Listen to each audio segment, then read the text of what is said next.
How I Killed My Laziness, a Confession and Instructions.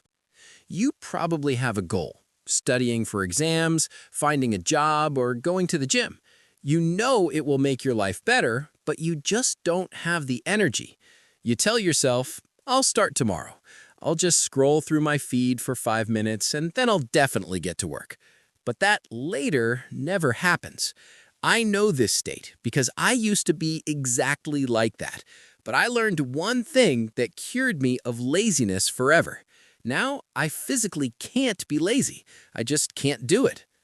Why are we lazy? Remember Bill Gates or Elon Musk? They weren't lazy, working on their projects day and night. Gates even dropped out of university to gain time for work. Why? Because they had a higher purpose and mission.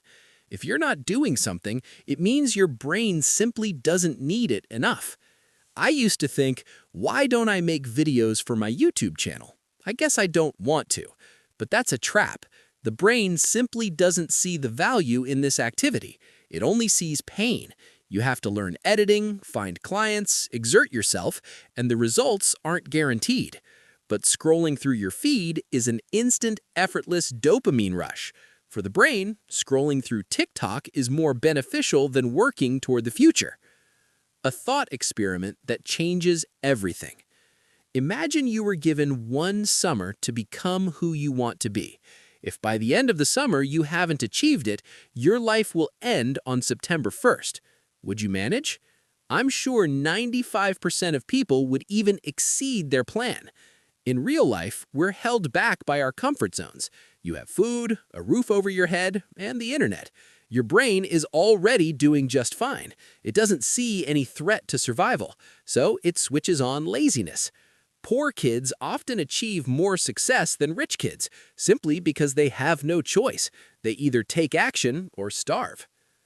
4 methods that actually work. After understanding the theory, I moved on to practice. Here are 4 methods that helped me stop being physically lazy. Trick the brain with micro-tasks. Never set a goal of doing 100 tasks or editing an entire video.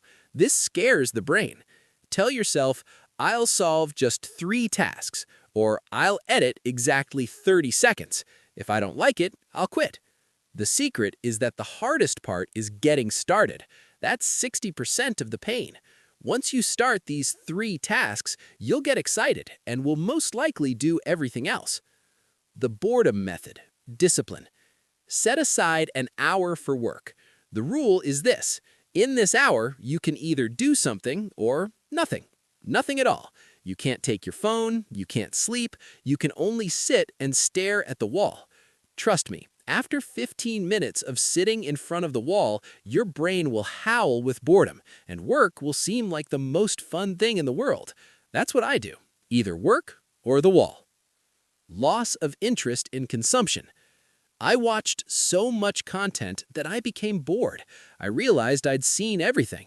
I was left with a choice, either scroll mindlessly through my feed or create my own videos. I made it so that I became more interested in creating than consuming. Find interest in your work so that it captivates you more than other people's content. Put your phone away. Trivial, but it's the foundation. One notification starts a chain reaction. Reply to a friend, open a channel, go to TikTok, wake up 2 hours later in bed feeling guilty. When you work, put your phone in another room or on silent mode. Don't let an inadvertent message ruin your mood. Bottom line, you're not lazy. Your brain is simply choosing the easy way out. Realize that staying in your comfort zone is a trap. Use the micro-tasks method, put away your phone, and give yourself a choice between work and boredom. If your life depended on it, you'd do it. So act as if it did.